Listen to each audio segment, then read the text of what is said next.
आप सभी को स्वागत करता हूं यहाँ पे। तो मेरे पास आ चुका है सेकेंड ईयर MSN2 का पेपर। जी हाँ साथियों, तो जितने भी हमारे डियर स्टूडेंट है, मध्य प्रदेश का है, राजस्थान के हैं, हरियाणा के हैं, झारखंड के हैं, जहाँ जहाँ भी अभी सेकेंड ईयर के एग्ज़ाम होने वाले हैं, उनके लिए यहाँ के ऑब्जेक्टिव जो है 30 नंबर कम से कम ऑब्जेक्टिव में जो है पूछा जा रहा है। तो ये 30 नंबर बिहार वाला जो है आप सभी के लिए 5 से 10 नंबर सीधा सीधा दे सकता है। ठीक है, तो आप लोग जो है इसको देखिएगा, सीधा सीधा बहुत यूजफुल ऑब्जेक्टिव पूछा जा रहा है, समझ गए। और साथ में सब्जेक्टिव तो है ही। चलिए देख लेते हैं कौन कौन क्वेश्चन पूछा गया। ठीक है, चलिए शुरू करते हैं।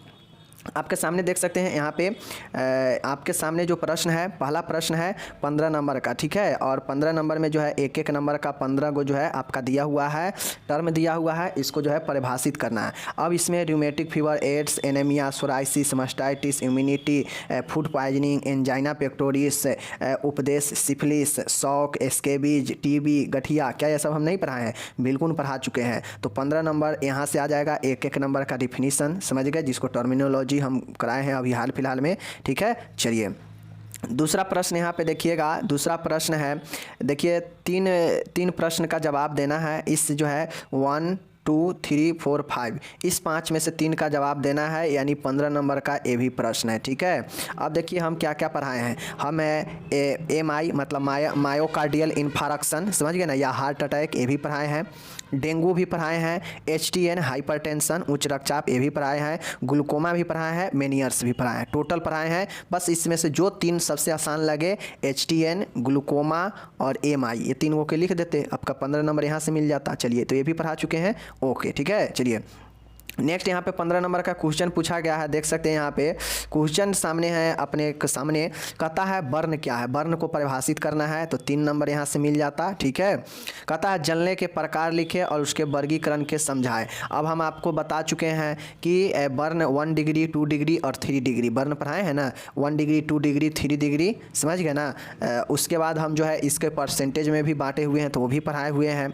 उसके बाद कहता है जल का प्रबंध और नर्सिंग प्रबंध लिखे। जल का प्रबंध मतलब जिसको पार्कलैंड सूत्र अगर याद होगा तो उसको भी जो है ये लिख देंगे, और नर्सिंग प्रबंध लिख देंगे, तो 15 नंबर ये हो जाएगा। तो ये भी हम पढ़ा चुके हैं, समझ गए ना। तो चलिए, एक क्वेश्चन भी हो गया। ओके, चलिए नेक्स्ट क्वेश्चन अब आता है ऑब्जेक्टिव के बारे। ठीक है, 4 नंबर क्वेश्चन का यहाँ पे आप लोग देखिए, कहता है VDRL जो है किसके जांच हेतु निदान में लाया जाता है। ठीक है, तो आप लोग को पता होना चाहिए जो VDRL होता है यह किसके लिए जांच में लाया जाता है। तो VDRL जो होता है यह सिफिलिस के लिए जांच में लाया जाता है। किसके लिए? सिफिलिस के लिए। ओके, समझ गए ना, सिफिलिस के लिए जो है ये VDRL होता है। पहला का सिफिलिस होगा। दूसरा, नाक से रक्त आने को क्या कहते हैं? तो आप लोग को पता है, मैं कितना बार बता चुका हूँ, एपिस्टैक्सिस। एपिस्टैक्सिस होता है, समझ गए, रक्त नक्सीर जिसको बोलते हैं। दर्द निवारक औषधि को क्या कहते हैं? तो दर्द निवारक जो औषधि होता है उसे हम लोग एनाल्जेसिक बोलते हैं, पता होना चाहिए। एनाल्जेसिक जो होता है दर्द निवारक होता है। एंटीपायरेटिक बुखार वाला होता है, ठीक है ना। एंटीइमेटिक वोमिटिंग वाला होता है, ठीक है। मलेरिया किसके कारण होता है? तो आप लोग को पता होगा, मलेरिया जो है मादा एनोफिलीज के कारण होता है। तो यहाँ पे क्या होता है? एनोफिलीज होता है। एनोफिलीज, फीमेल एनोफिलीज, समझ गए ना, एनोफिलीज होता है, समझ गए, इसको याद रखना है। तो ये सब जो है आपके ऑब्जेक्टिव के लिए इंपॉर्टेंट है। तो मलेरिया मादा एनोफिलीज के कारण होता है, समझ गए। चलिए नेक्स्ट यहाँ पे देखिएगा, कहता है खसरा का टीका किस मार्ग से दिया जाता है? तो आप लोग को पता होना चाहिए, ऑब्जेक्टिव में हम बता चुके हैं, सब क्यूटेनियस मार्ग से जो होता है खसरा का जो टीका है सब क्यूटेनियस मार्ग से दिया जाता है। याद रखिएगा, आपसे भी पूछ देगा, सब क्यूटेनियस याद रखिएगा, समझ गए। चलिए, किसी वस्तु के संपर्क में आने से शरीर के संवेदनशीलता डैश कहलाती है? तो क्या कहलाती है? हाइपर सेंसिटिव कहलाती है, ठीक है ना। अगर sensitivity of body any object is called hyper sensitive, मतलब किसी भी ऑब्जेक्ट के संपर्क में आने से जो संवेदनशीलता होता है वो क्या होता है? तो हाइपर सेंसिटिव होता है, समझ गए। चलिए, लेक ऑफ एपेटाइट मतलब भूख का न लगना। देखिए, भूख का कम रहता तब एनो जो है क्या होता, आप लोग को पता होना चाहिए कि अगर भूख ना लगना है तो क्या होगा? एनोरेक्सिया होगा, एनोरेक्सिया होगा। ये सब क्वेश्चन बहुत पूछता है। भूख ना लगना, loss of appetite is lake है, लॉस नहीं है, lake of appetite, anorexia. Okay, चलिए, अस्पताल में रहते हुए होने वाले संक्रमण को क्या बोलते हैं? नोजोकोमियल संक्रमण बोलते हैं, समझ गए ना, नोजोकोमियल संक्रमण बोलते हैं। अस्पताल में होने वाले संक्रमण को अस्पताल जनित संक्रमण, नोजोकोमियल संक्रमण बोलते हैं, ठीक है। चलिए नेक्स्ट हम लोग देखते हैं यहाँ पे क्वेश्चन है, एंटीमेटिक दवा डैश में प्रयोग होता है। एंटीमेटिक किस में प्रयोग होता है? तो वोमिटिंग को रोकने के लिए प्रयोग होता है या नौसिया को रोकने के लिए, ठीक है, वोमिटिंग या नौसिया। ओके, पेशाब में चीनी की उपस्थिति होगा तो उसको क्या कहते हैं? ग्लाइकोसूरिया कहते हैं, पता होना चाहिए, ग्लाइकोसूरिया, समझ गए ना, ग्लाइकोसूरिया। ओके, चलिए नेक्स्ट देखिए, एंटी मलेरियल माह किस मंथ में मनाया जाता है? तो आप लोग को पता होना चाहिए, जून होगा। एंटी मलेरियल जो होता है जून माह में होता है, समझ गए। चलिए नेक्स्ट देखिएगा, वैसोडिलेटर का एक दवा का नाम लिखना है। तो देखिए वैसोडिलेटर कौन सा दवा होता है? हम पढ़ा चुके हैं कि रक्त वाहिका को खोलने वाला दवा होता है, ठीक है। तो ये जो है एक नाम लिखना था, तो नाइट्रोग्लिसरीन एक नाम लिख दीजिएगा। क्या चीज़? नाइट्रोग्लिसरीन एक दवा का नाम जो है लिख देंगे तो इसका राइट आंसर हो जाएगा, ठीक है। चलिए, मेगाब्लास्टिक एनीमिया किसके कमी कारण होता है? तो विटामिन B12 के कारण होता है या साइनोकोबालामिन, ठीक है ना, साइनोकोबालामिन के कारण जो है, कोबालामिन जो होता है ना उसके कारण, विटामिन B2 के कारण जो है मेगाब्लास्टिक एनीमिया होता है। ओके, चलिए, एड्स दिवस किस दिन मनाया जाता है? तो आप लोग को पता होना चाहिए, एड्स जो दिवस होता है किस दिन मनाते हैं?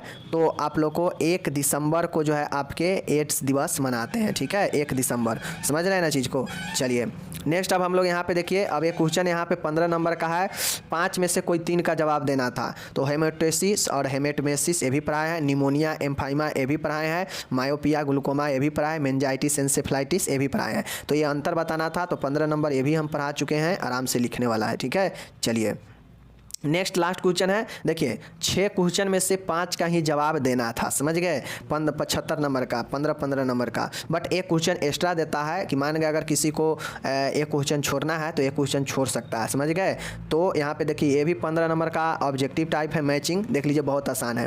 देखिए यहाँ पे टीबी लिखा है, अब इस वाले में मिलान करना है कि टीबी किससे रिलेटेड होगा। तो नीचे जब आते हैं तो देखिए यहाँ पे टीबी जो होता है, टीबी वाले पेशेंट को AFB टेस्ट किया जाता है, एसिड फास्ट बैसिलस टेस्ट किया जाता है टीबी वाले को, ठीक है। तो एक का कौन हो जाएगा? 13 नंबर, समझ गए। चलिए दूसरा है, कहता है कुकुर खांसी, वूपिंग कफ, वूपिंग कफ किसके कारण होता है? तो आप लोग को पता है बर्डेटेला पर्टुसिस के कारण वूपिंग कफ होता है, जिसको काली खांसी बोला जाता है, ठीक है। तो कुकुर खांसी, बर्डेटेला पर्टुसिस याद रखिएगा, इंपॉर्टेंट है। चिकन पॉक्स किसके कारण होता है? तो देख लीजिए वेरियोला जोस्टर वायरस के कारण होता है, वेरिसेला जोस्टर वायरस के कारण चिकन पॉक्स होता है। ओके, टाइफाइड किसके कारण होता है? तो साल्मोनेला टाइफी के कारण होता है टाइफाइड, ठीक है। यहाँ पे हम लोग देख लीजिए कि किसके कारण होता है, ठीक है। देखिए यहाँ पे आप लोग देख सकते हैं कि टाइफाइड जो है सल्मोनेला टाइफी यहाँ पे है, ठीक है ना, यहाँ पे इस हो जाएगा टाइफाइड का, समझ गए। चलिए नेक्स्ट हम लोग यहाँ पे देखते हैं फाइलेरिया, फाइलेरिया जो है किसके कारण होता है? तो यहाँ पे देख लीजिए, यहाँ पे है बंचेरिया बेनक्राफ्टी, ये जो है बंचेरिया बेनक्राफ्टी के कारण जो है आपका फाइलेरिया होता है, ठीक है ना। चलिए मलेरिया किसके कारण होता है? तो आप लोग को पता होना चाहिए, मलेरिया जो है मादा एनोफिलीज के कारण होता है। तो एनोफिलीज मस्क्यूटो यहाँ पे है ना, तो मलेरिया वाला का एनोफिलीज मस्क्यूटो ए वाला हो जाएगा, ठीक है। देख लीजिए यहाँ पे है एनाफिलीज मस्क्यूटो है ना, यही हो जाएगा मलेरिया का। ओके, अब देखिए यहाँ पे है स्वाइन फ्लू है। स्वाइन फ्लू जो होता है वह H1 और N1 के कारण जो है स्वाइन फ्लू होता है, यह एक वायरस है, समझ गए ना। स्वाइन फ्लू जो है होता है यह H1 और N1 वायरस के कारण, ठीक है। बर्ड फ्लू किसके कारण होता है? तो देखिए नीचे एक और चीज़ दिया है H5 और N1, तो जो बर्ड फ्लू होता है ना, ये बर्ड फ्लू तो H5 और N1 के कारण बर्ड फ्लू होता है, समझ गए। तो याद रखिएगा, ये सब क्वेश्चन पूछेगा। इंसुलिन जो होता है बीटा सेल से स्रावित होता है, आप लोग को पता होना चाहिए। तो देखिए इंसुलिन ए वाला जो है ना, ए वाला इसका ऊपर में है, देखिए बीटा सेल यहाँ पे है ना, ए वाला, इसी का जो है राइट आंसर होगा, ठीक है। इंसुलिन जो है बीटा सेल स्रावित करता है, समझ गए, तो बीटा सेल से रिलेशन होगा। ओके, चलिए ग्लूकोमा, काला मोतियाबिंद, मोतियाबिंद जो है किसको प्रभावित करता है? तो यहाँ पे देख लीजिए अफेक्ट सेंट्रल विजन, काला मोतियाबिंद ग्लूकोमा जो होता है यह केंद्रीय दृष्टि को प्रभावित करता है, इसलिए होगा। गोनोरिया किसके कारण होता है? तो पता होना चाहिए, हम कितना बार गोनोरिया के बारे में बताए हैं कि नाइसीरियाई गोनोराई के कारण होता है। देखिए यहाँ पे कहीं पे है नाइसीरियाई, यहाँ पे देखिए 1 नंबर में है, नाइसीरियाई गोनोरियाई बैक्टीरियम के कारण जो है आपका गोनोरियाई होता है, समझ गए। गोनोरिया एक सेक्सुअल ट्रांसमिटेड डिजीज है, समझ गए। चलिए सिफिलिस है, ट्रेपोनोमा पैलिडम के कारण सिफिलिस होता है। देखिए ट्रेपोनोमा पैलिडम कहाँ है, यहाँ पे देखिए ट्रेपोनोमा पैलिडम के कारण सिफिलिस होता है, पता होना चाहिए, ठीक है। चलिए स्केबिज किसके कारण होता है, तो ये यहाँ भी दिया होगा स्केबिज का, कहीं पे देख लीजिए स्केबिज, यहाँ पे देखिए सार्केप्टो स्केबिज, सार्केप्टस स्केबिज के कारण जो है आपका स्केबी होता है। तो ये सब याद कीजिएगा, ऑब्जेक्टिव के लिए बहुत ही शानदार क्वेश्चन बिहार में पूछा जाता है, ठीक है ना। देखिए अब यहाँ पे ब्रोंकोडिलेटर दवाइयाँ, आप लोग को पता होगा कि अस्थमा में ब्रोंकोडिलेटर दवाइयाँ दिया जाता है, ठीक है। तो ब्रोंकोडिलेटर दवाइयाँ का एक एग्जांपल यहाँ पे दिया गया है सल्बूटामोल। सल्बूटामोल क्या होता है, ब्रोंकोडिलेटर्स होता है, ठीक है, जो ब्रोंकिया को खोलता है, ठीक है।